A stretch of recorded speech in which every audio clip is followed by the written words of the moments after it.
If a 16-year-old approached you and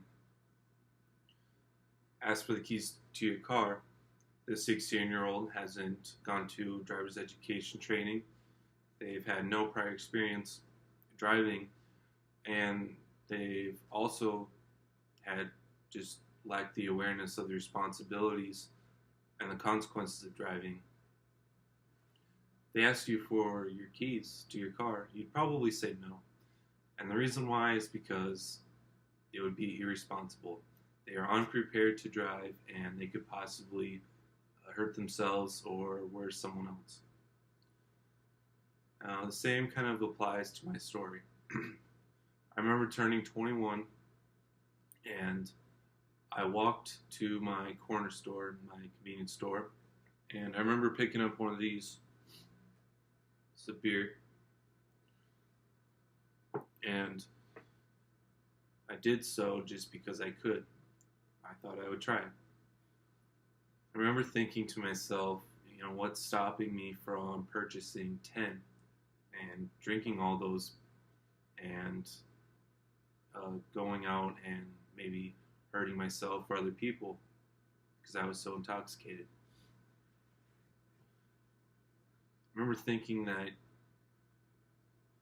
you can't just turn a certain age and be given all these responsibilities without first being prepared for them. And if you look into society, you can see that the current laws that we have that regulate alcohol consumption are not working. The CDC reports that alcohol is responsible for 4,300 deaths per year. This amounts to $24 billion in cost to the taxpayer. What's worse is that children between the ages of 12 and 20 are consuming 11% of all the alcohol being produced in the United States. In fact, 72% of children, by the time they leave high school on their last day, have tried alcohol.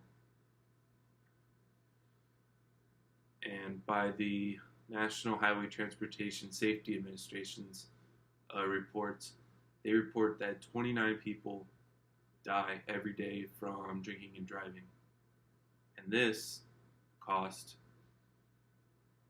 us, as taxpayers, $44 billion.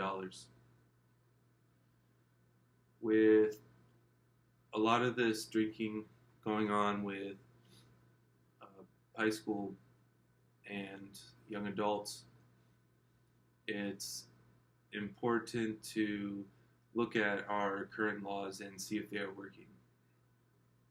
The National Minimum Drinking Age Act of 1984 was passed because of a sharp increase in drinking and driving fatalities among teenagers and young adults. And this law didn't actually set the minimum drinking age. All it did was compel states to, because they would then withhold highway state funds for these states if they did not comply and raise the minimum drinking age. Today, the Department of Transportation says that all 50 states comply with this law. And by the National Highway Transportation Safety Administration's estimate, their own estimate, they estimate that 18,000 lives have been saved since this law was passed. In fact, here's a graph that shows the decrease in drinking and driving deaths, which, as you can see, is on a steady decline. I mean, this is good, right? Drinking and driving laws, or drinking laws that restrict the minimum age, it saves lives. But we can't forget that there's also been other factors that have affected these numbers, including increased seatbelts in vehicles and including enforcement of seatbelt laws. increase DUI enforcement, and finally just the general awareness of the dangers of drinking and driving. In fact, writer for the New York Times, Gabrielle Glasser, reported in an article that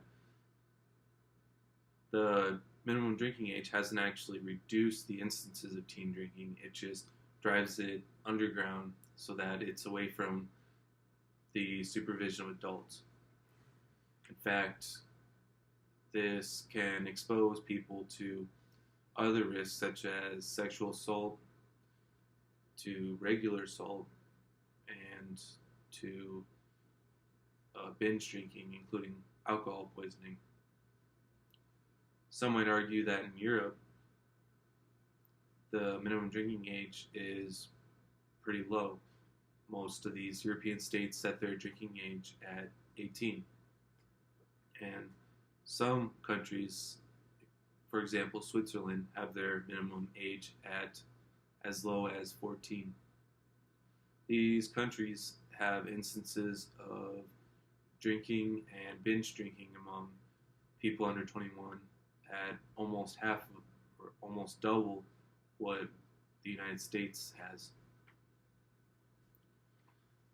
That my solution to this issue involves the center of both of the extremes, the arbitrary 21 and over rule in the United States, and the 18-year-old minimum drinking age in the European Union. My solution involves education and an awareness of the responsibilities of drinking in a graduated system. What I want to do is take the drinking age down to 18.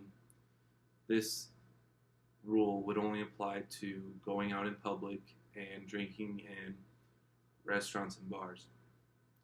This will allow the supervision of these young people so that they can be monitored and make sure that they aren't involved in any additional risky behavior, including getting into a car and deciding to drive after. In an article report by Ruth Engs from the Indiana State University, she argues that the cultures as a whole need to agree on their values on drinking in order to fully